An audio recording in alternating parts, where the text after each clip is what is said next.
गीता, मुझे पता है कि हालात अच्छे नहीं हैं, लेकिन क्या करें? जिंदगी का हर दिन ऐसा ही तो नहीं रहेगा। सब्र रखो। सब्र? इस सब्र के भरोसे कितने दिन भूखे पेट सोया जाए। बच्चे होते तो क्या उन्हें भी यही कहकर सुलाते? बेटा, क्या मुझे थोड़ा पानी मिलेगा? बहुत प्यासा हूँ।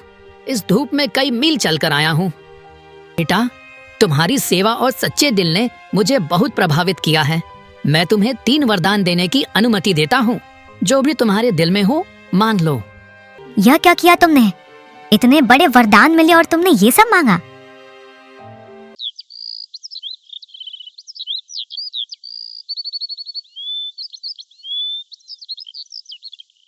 एक गांव में एक किसान और उसकी पत्नी रहा करते थे। वह दोनों बहुत ही अच्छे दिल के और अच्छे स्वभाव के थे, मगर वो बहुत गरीब थे। उनके पास खाने पीने के लिए भी मुसीबत थी। इसी मुसीबत के कारण किसान की पत्नी हमेशा उदास रहती थी। एक दिन किसान की पत्नी बहुत ही ज्यादा दुखी होकर किसान से बोली, रामू, क्या हमारी जिंदगी ऐसे ही कट जाएगी? दिन रात मेहनत करते करते अब तो हिम्मत भी जवाब देने लगी है। गीता, मुझे पता है कि हालात अच्छे नहीं हैं, लेकिन क्या करें? जिंदगी का हर दिन ऐसा ही तो नहीं रहेगा। सब्र रखो। सब्र? इस सब्र के भरोसे कितने दिन भूखे पेट सोया जाए। बच्चे होते तो क्या उन्हें भी यही कहकर सुलाते? गीता, तुम्हारा गुस्सा सही है, लेकिन ये खेत ही तो हमारी उम्मीद है। बाहर जाकर कुछ भी करना इतना आसान नहीं होता। आसान नहीं है तो क्या हाथ पर हाथ रखकर बैठे रहेंगे? हर महीने उधार बढ़ता जा रहा है। हलवाई से चीनी तक उधार लेनी पड़ती है। और तुम तो बस इन्हीं खेतों में उलझे रहते हो। खेत ही हमारी दौलत है गीता। यहाँ मेहनत करेंगे तो एक दिन फसल जरूर लहलहाएगी।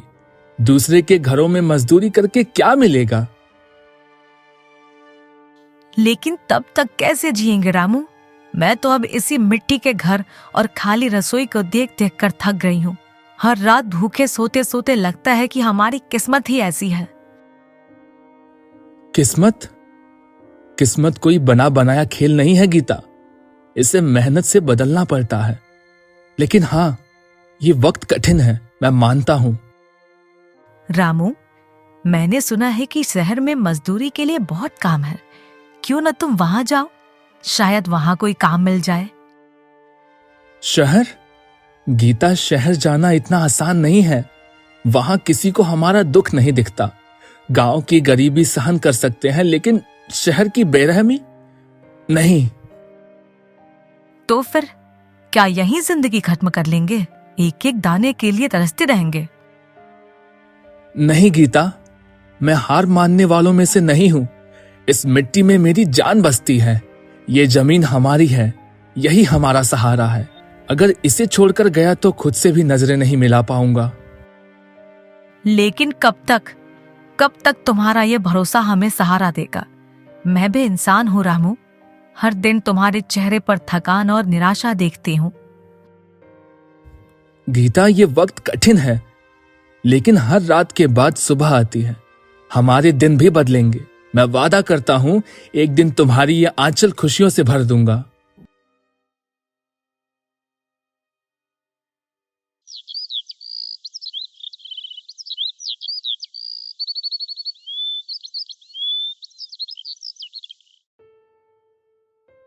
एक दिन किसान अपने खेतों में काम कर रहा होता है। तभी वहां पर एक साधु वहां से जा रहे होते। वह काम करते हुए उसे देख के उसके पास चले जाते हैं।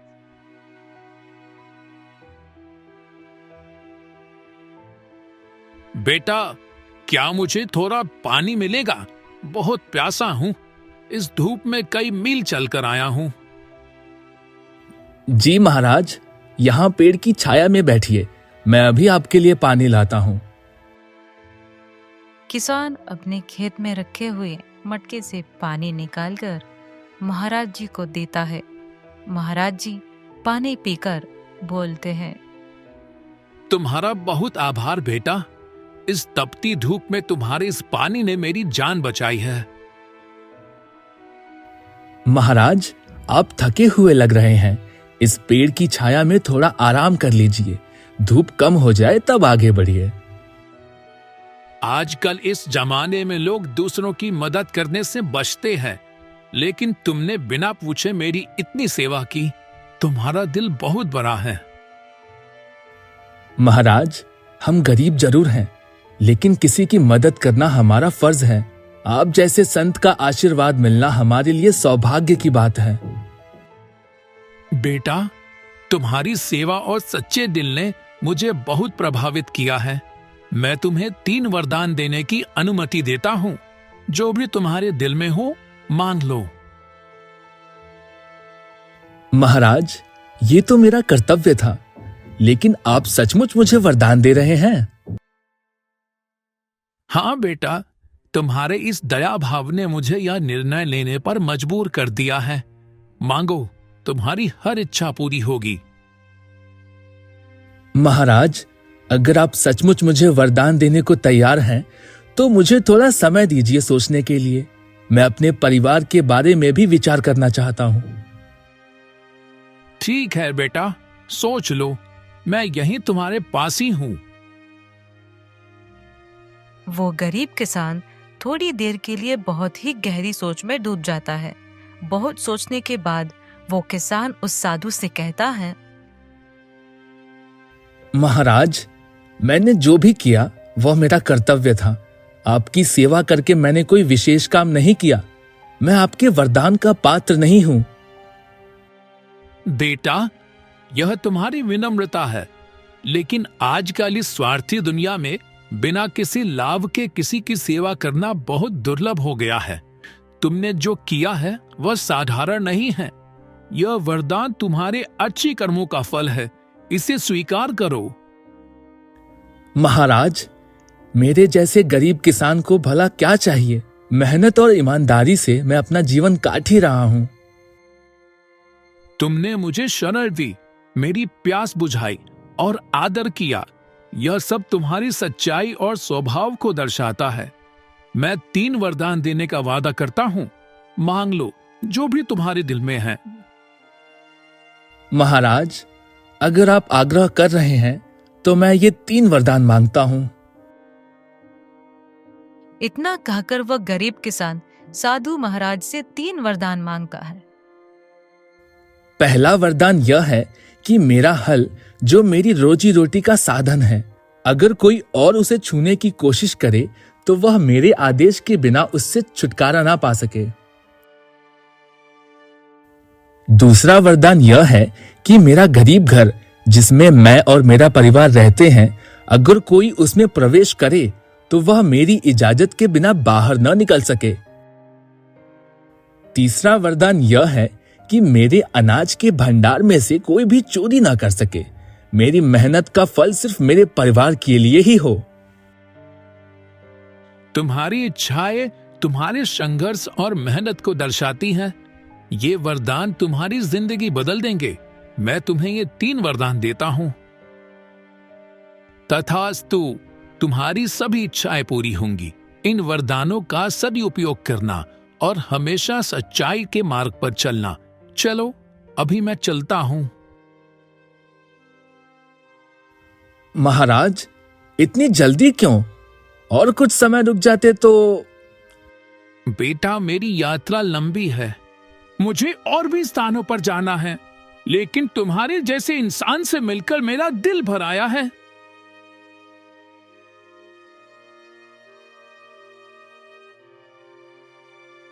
इतना कहकर साधु महाराज वहां से चले जाते हैं और वह गरीब किसान भी अपना काम निपटाकर शाम को अपने घर की तरफ निकल जाता है। रामू के घर बहुत देर से आने के कारण रामू की पत्नी चिंता में उससे कहती है, रामू, इतना समय क्यों लगा? खेत में क्या हो गया था? गीता, आज कुछ ऐसा हुआ है जो हमारे जीवन को बदल सकता है। क्या हुआ? जल्दी बताओ। रामू गीता को पूरी घटना सुनाता है। वह साधु महाराज से मुलाकात, उनकी सेवा और 3 वरदान मिलने की बात बताता है। 3 वरदान, ये तो अद्भुत है। लेकिन तुमने क्या मांगा? इसके बाद रामू पूरी घटना को उसकी पत्नी को बता देता है।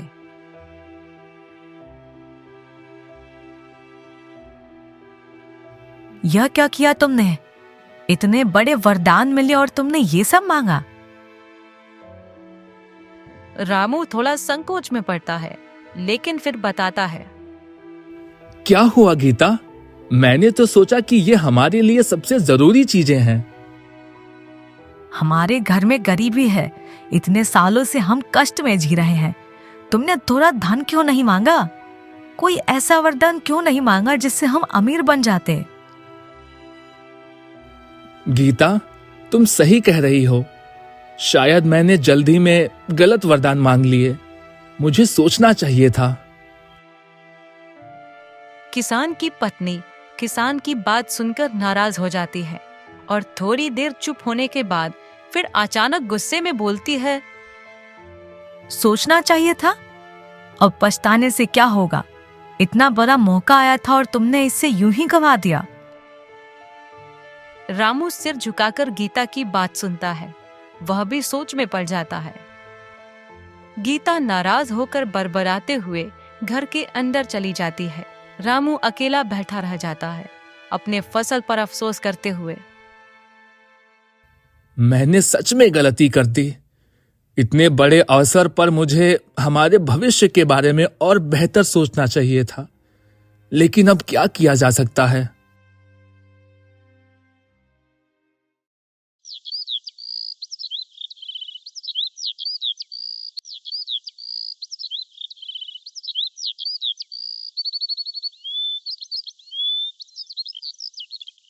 अगले ही दिन रामू अपने खेतों में काम कर रहा होता है और इस समय उसे गांव का सबसे क्रूर व्यापारी, जिसने कई गरीब किसानों की जमीन हड़पी थी, वह व्यापारी रामू के पास आता है और रामू के पास आकर कहता है।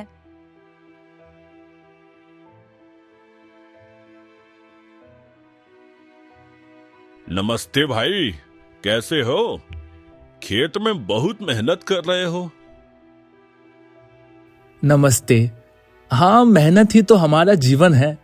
आप कौन हैं और यहाँ कैसे आए? मैं एक व्यापारी हूँ।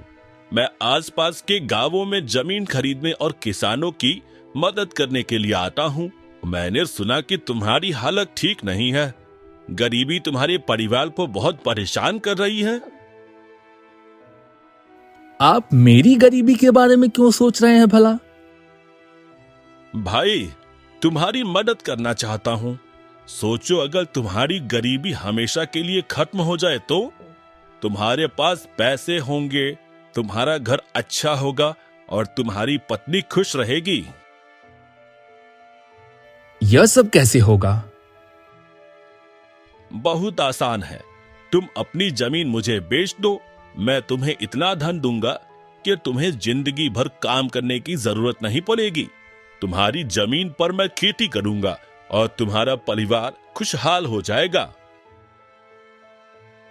रामू व्यापारी की बात सुनकर चौंक जाता है।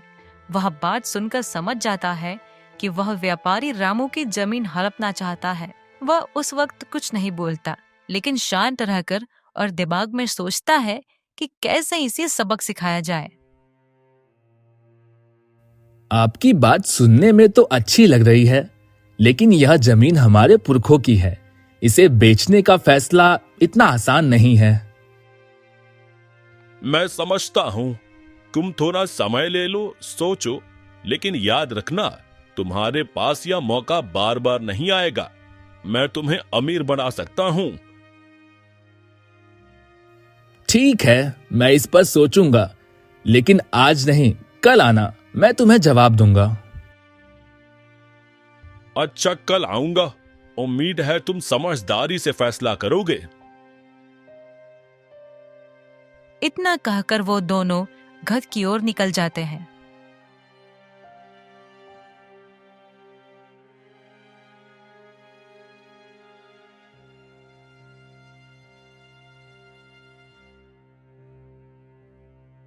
घर में आने के बाद रामू उस व्यापारी के बारे में अपनी पत्नी को सारी बातें बता देता है।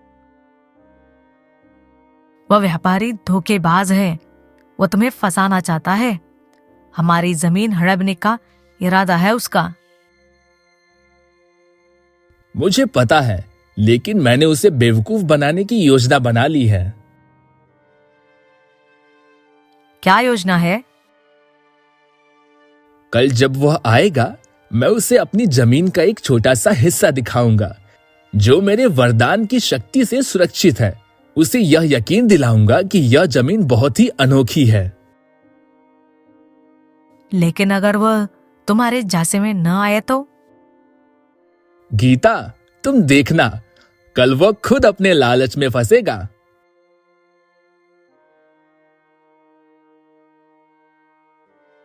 इतना कहकर वह दोनों चुपचाप सो जाते हैं।